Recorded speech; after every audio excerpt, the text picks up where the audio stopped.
Siap, 3,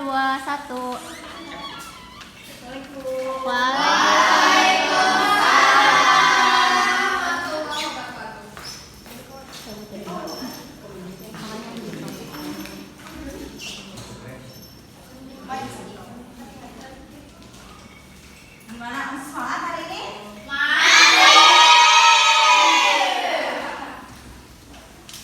Oke, sebelum pembelajaran, marilah kita berdoa terlebih dahulu ya.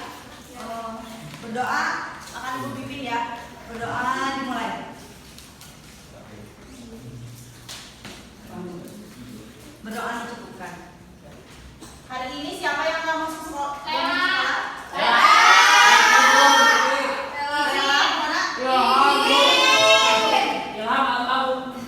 Ilham Alfa.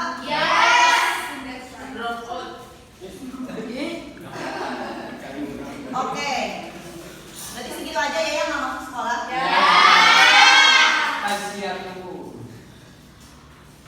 Baik, hari ini sebelum kita mulai pembelajaran,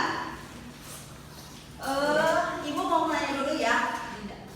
Apa kalian ngerasain gitu hari-hari sekarang itu cuaca lagi gak stabil gitu? Betul. Nah, fenomena itu berkaitan dengan yang akan kita bahas hari ini, yaitu mengenai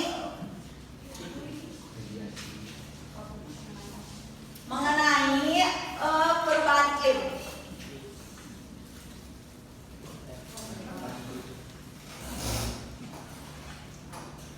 Nah,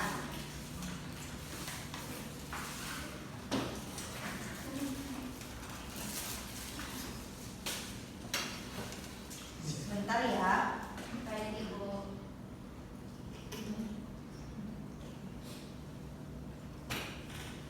Nah, kita akan membahas mengenai perubahan iklim. Selanjutnya ada tujuan pembelajaran dari perubahan iklim tersebut. Nah, yang pertama yaitu peserta didik mampu menjelaskan pemakaian perubahan iklim serta gejalanya. Lalu peserta didik mampu menjelaskan dampak dari perubahan iklim. Yang ketiga, peserta didik mampu menjelaskan penyebab dari perubahan iklim. Nah, iklim itu sendiri itu yaitu perubahan pola cuaca dalam jangka waktu yang panjang gitu. Kalau cuaca itu kan perubahan musim itu, ya cuaca itu kan perubahan musim dalam waktu harian gitu, dalam waktu harian. Nah, selanjutnya ada pengertian dari iklim. Iklim ini adalah kondisi rata-rata cuaca dalam jangka waktu yang panjang di suatu daerah atau wilayah tertentu. Nah, iklim ini mencakup berbagai elemen seperti suhu udara,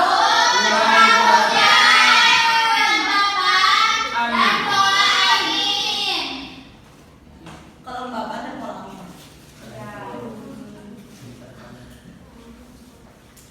Dan pola angin. Pola angin yang konsisten.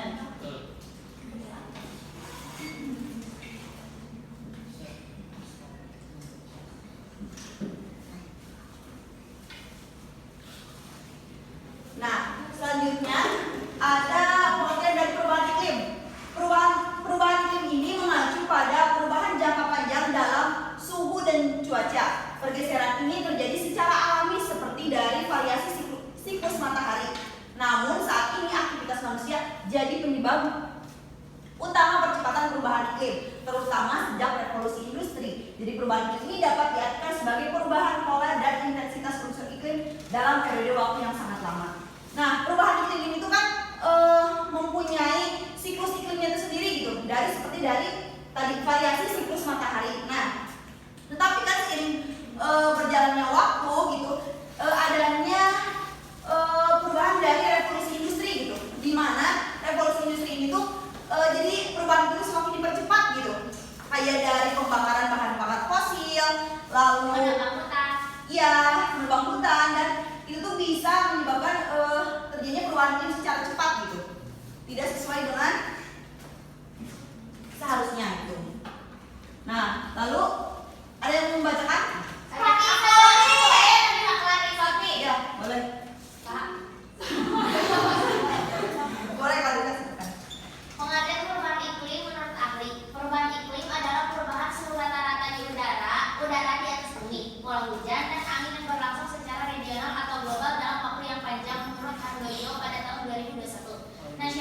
Geographic mengemukakan bahwa perubahan iklim ini berarti perubahan jangka panjang dalam pola iklim global atau regional dan menyebabkan pola cuaca menjadi kurang dapat menentu atau diprediksi. Betul sekali. Nah, selanjutnya ada gejala perubahan iklim. Yang pertama ada peningkatan suhu rata-rata permukaan bumi, lalu ada perubahan pola cuaca ekstrim, La Nina, El Nino dan juga netral, ada perubahan musim, pencairan luasan es dan kenaikan air laut, juga ada pergeseran Musim. Nah, yang pertama adanya peningkatan suhu rata-rata permukaan bumi atau yang disebut sebagai global warming. Pemanasan global ini adalah peningkatan suhu rata-rata permukaan bumi yang menjadi gejala utama perubahan iklim. Nah, menurut IPCC hal ini disebabkan oleh meningkatnya konsentrasi gas rumah kaca yang menimbulkan efek rumah kaca, yaitu penyerapan dan penanaman panas di atmosfer seperti pada rumah kaca. Nah, jadi ketika kita di setiap hari ya berkendara ke sekolah, kemana-mana, setiap kita beraktivitas itu menggunakan kendaraan, maka itu akan menyebabkan polusi gitu kan. Itu akan menjadi penyumbang dari global warming sendiri, seperti yang disebutkan 25% dari total emisi gas rumah kaca. Nah, selanjutnya yang kedua ada La Nina, El Nino dan juga netral. Kalian bisa bedain kan La Nina, El Nino dan juga netral? Bisa. La Nina ini secara singkatnya bagaimana? Ada yang tahu? La Nina ini adalah ya, kalau El Nino nah, kalau netral itu terjadi secara merata gitu. Jadi tidak adanya pengaruh kuat dari El Nino dan juga La Nina. Seimbang, betul. Selanjutnya yaitu ada perubahan musim. Nah, perubahan musim ini merupakan gejala signifikan dari perubahan iklim yang ditandai dengan musim kemarau yang lebih panjang dan juga musim hujan yang tidak menentu atau ekstrim. Nah, kondisi ini dapat menyebabkan banjir, tanah longsor, dan juga kebakaran. Selain itu, perubahan musim juga berdampak pada kesehatan manusia. Nah, jadi kan kalau seperti yang kita ketahui gitu ya, kalau misalkan lagi musim pancaroba gitu ya, imunitas tubuh kita itu Menurun. Ya, benar. Nah kan makanya perubahan musim ini tuh kayak dampaknya itu bisa dari ke manusianya, bisa ke bencana alamnya gitu. Nah, selanjutnya ada pergeseran musim.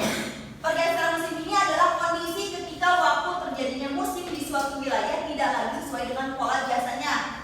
Nah, pergeseran musim itu kan dampak yang paling signifikan itu terhadap petani gitu. Karena kan petani harus menanam padi kan membutuhkan waktu yang sama gitu ya untuk menanamnya, untuk panen. Nah, ketika pergeseran musim ini tuh bisa menyebabkan polanya berubah, betul sekali. Nah, jadi misalkan akan mengakibatkan jadi gagal panen gitu. Adapun dampaknya juga terhadap hewan gitu. Kan hewan itu kalau ada musim-musimnya untuk berimigrasi ya. Bermigrasi. Nah, itu tuh bisa saja jadi menghambat gitu kan. Bisa lebih, hewan itu bisa bergerak lebih cepat atau bisa lebih lambat seperti itu. Lalu ada pencairan luasan kenaikan es di permukaan bumi dan juga kenaikan air laut. Nah, pemanasan global ini terjadi karena banyak gas rumah kaca di udara yang membuat suhu bumi jadi makin panas. Nah, yang akibatnya es di kutub utara itu mencair dan menyebabkan air laut naik. Nah, kalau terus dibiarkan, maka daerah-daerah pantai akan terus Kebanjiran. Bisa tenggelam. ya, betul. Selanjutnya ada dampak dari perubahan iklim. Siapa yang bisa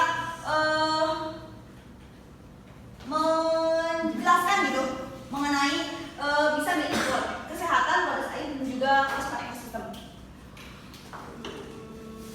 Dampaknya dari perubahan iklim ada yang tahu? Boleh Kristi.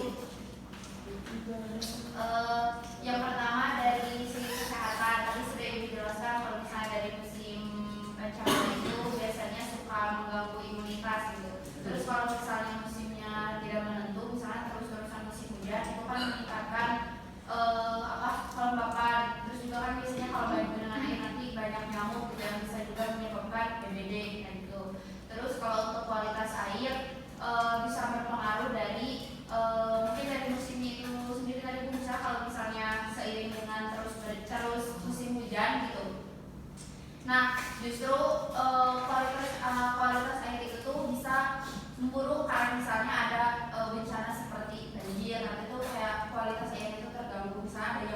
karena kalau di rumah saya pernah kayak gitu Bu, sering hujan gitu terus banjir itu justru malah mempengaruhi kualitas air, jadi air itu mengeluh kayak gitu.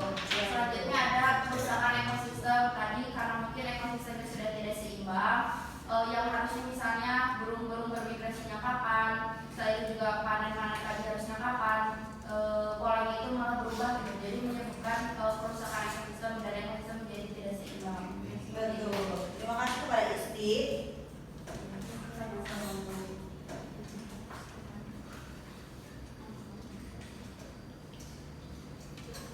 Nah, ketiga ini tuh dari kesehatan, kualitas air dan juga kerusakan ekosistem itu berkaitan gitu ya, dampaknya untuk makhluk hidup gitu. Dari segi kualitas air kan tadi disebutkan kayak air ini itu bisa saja menjadi keruh atau ini. Nah, berdampak itu terhadap kesehatan. Jadi kayak kalau airnya keruh, terus kita pakai airnya, terus nanti kita Nah, ada pun juga kerusakan ekosistemnya. Nah, kerusakan ekosistemnya itu kan tadi disebutkan akan mempengaruhi juga gitu ya terhadap makhluk hidup seperti dari tumbuhannya, dari hewannya. Nah, selanjutnya berarti kan ada dampaknya. Selanjutnya ada penyebab dari perubahan iklim. Yang pertama yaitu meningkatnya jumlah penduduk. Nah, meningkatnya jumlah penduduk ini itu dikarenakan kan semakin kita bertambah penduduk maka otomatis kan kebutuhan kita semakin banyak gitu ya, dari mulai makanannya, dari listrik, air, ya, dan sebagainya kan pasti akan bertambah, maka akan menghasilkan limbah. Nah, limbah itu jika kita timbun di TPA di tempat pembuangan akhir ya, kita timbun, maka akan bisa banjir dan juga akan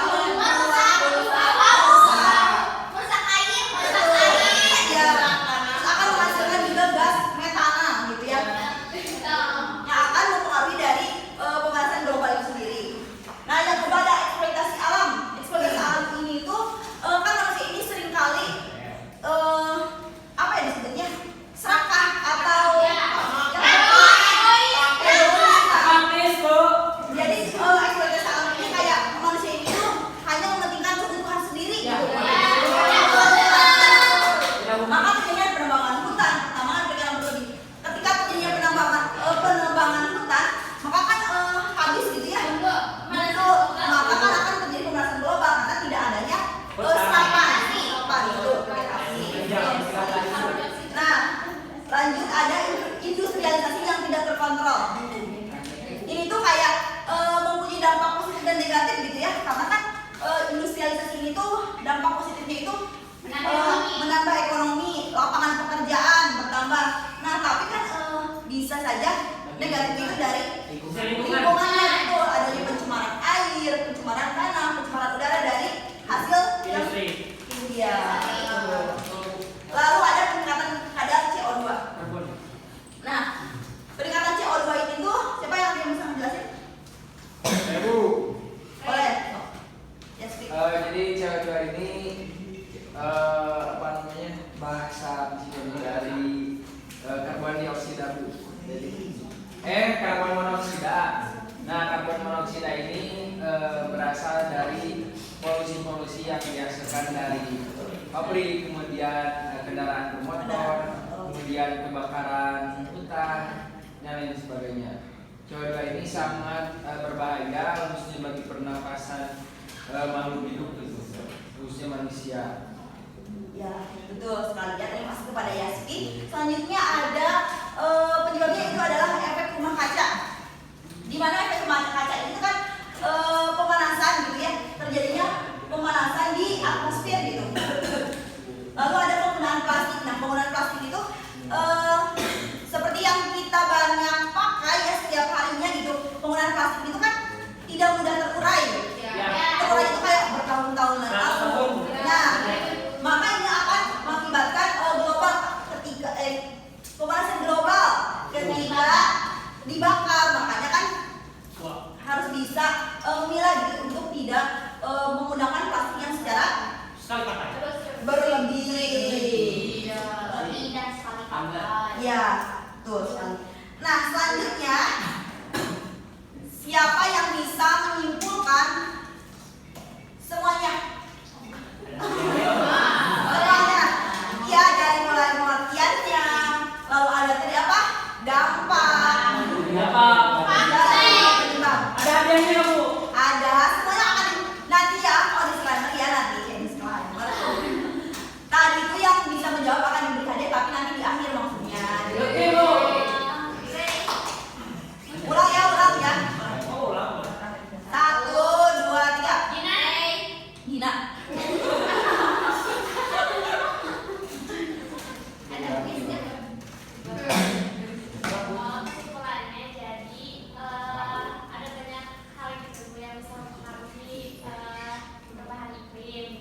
kita di bumi ini dan di dunia ini, kita ini merasakan yang adanya namanya sebuah gejolak iklim gitu.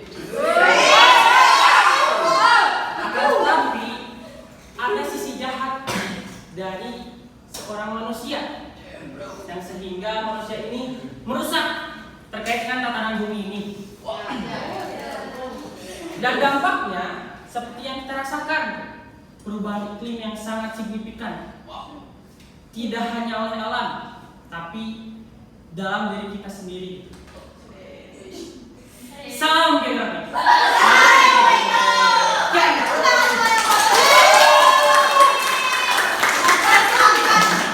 Bisa menyuarakan mengenai perubahan iklim itu sendiri. Mudah-mudahan ke depannya kita semua bisa juga menjaga lingkungan ya, dari mulai dari hal-hal kecil seperti dari buang sampah pada tempatnya, matikan lampu dan ini ada spesial dibuat tuh.